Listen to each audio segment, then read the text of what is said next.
Welcome back to Open Window Politics. Today we're going to be doing a prediction between the current governor of California, Governor Gavin Newsom on the Democratic side, versus the current vice president of the U.S., J.D. Vance. So Vance came to popularity. He, of course, is an author, and later a senator from the state of Ohio.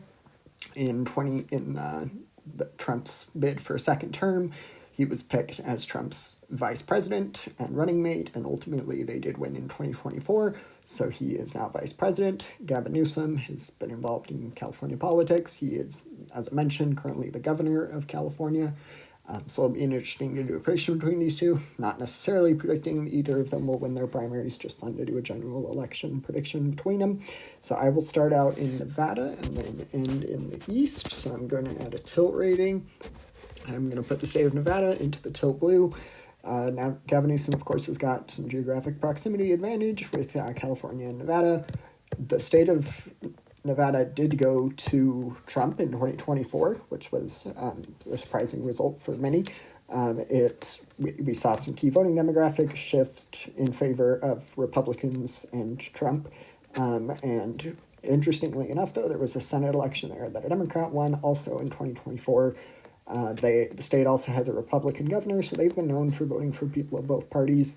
At the moment, I think it would be one of the easier states for Democrats to win back as far as the state they lost in 2024. I think Nevada would be one of, if not the easiest.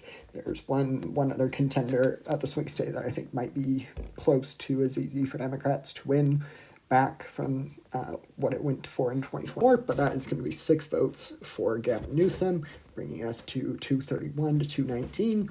As far as Arizona goes, Arizona will be an interesting state to watch. I think it will narrow up, but I think it would still end up in the Republican Party's column. This state went to Trump by a lean margin, so it is an impressive feat for Gavin Newsom. That state would narrow up slightly from lean to tilt, but I do think it would still result in a Republican victory, in this case for J.D. Vance. Then we'll get to the district here in the Omaha region. This one, I might even be willing to do it in the lean category, but this one I feel fairly confident in predicting that it would end up as in the Democrats' column, in Gavin Newsom's column. This district even went to Harris in 2024, so not too surprising. And 2024 was, of course, a terrible election for Democrats.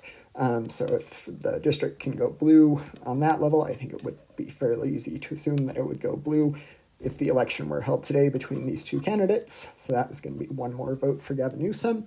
And then I'll start out with Wisconsin. I think in Wisconsin, this is the state I was hinting at a little bit earlier, one of the more likely ones to flip back to the Democrats.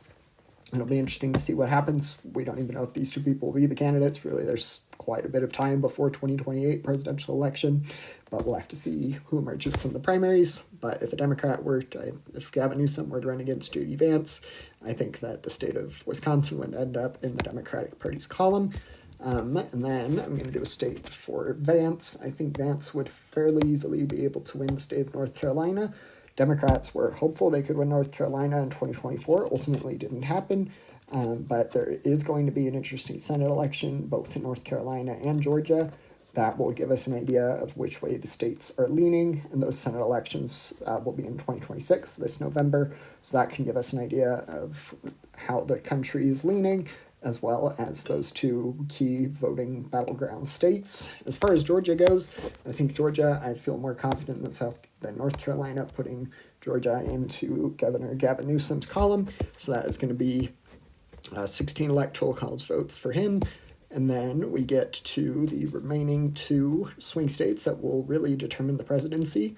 I have gone back and forth on both of these states. If Vance wants to win the presidency, he would need to win both of these, and he would clear 280 we can revert the math. So for the governor of California, Governor Gavin Newsom, he would need to win one of these states to win the presidency. At the moment, I think the Rust Belt would probably vote together. We've seen a pretty good environment for Democrats in general in recent elections, especially with the election in Texas that showed a huge Democratic shift for favoring the Democrats. So I'm going to put the 3 states in the Rust Belt in Governor Gavin Newsom's column. I think J.D. Vance probably his best shot would be in Michigan and then Pennsylvania. Pennsylvania, I think, and Michigan could very well end up in the Republican Party's column between these 2 candidates. I just think with the national environment at the moment favoring Democrats that this would be the outcome. Feel free to like and subscribe. Thanks. Bye.